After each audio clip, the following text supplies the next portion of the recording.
আসসালামু আলাইকুম।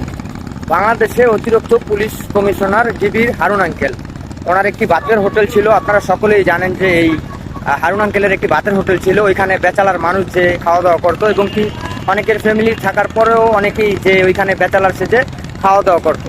এখন কথা হচ্ছে যে আমি এই বিষয়টা নিয়ে কেন কথা বলছি, গতকালকে উত্তরার একটি অ্যাপার্টমেন্ট থেকে হারুন আঙ্কেলকে উদ্ধার করা হয়। সেইখানে উনি বেশ কিছুদিন যাবৎ আত্মগোপনে ছিলেন। তো আত্মগোপনে থাকার পরে মানে ফ্ল্যাটের বাইরে দিয়ে তালা মারা ছিল। তো ওইখান থেকে যে কোনো একটি সোর্সের মাধ্যমে জানা হয় যে ওইখানে হারুন আঙ্কেল আছে। তো ওইখানে সেনাবাহিনী যে ওইখানে তালা ভাঙার চেষ্টা করতেছিল, এরকম সময় উচ্চ পড়া জনতার ভিড় সেইখানে দেখা যায়।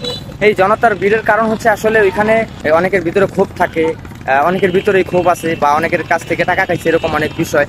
এখন ওইখানে যে মানুষগুলি আছে এই বাইরে, আপনারা দেখতেছেন আমার স্ক্রিনে যে বাইরে যে মানুষগুলো আছে, ওনারা হচ্ছে যে এই হারুন আঙ্কেলের প্রতি ক্ষোভ আছে অনেক।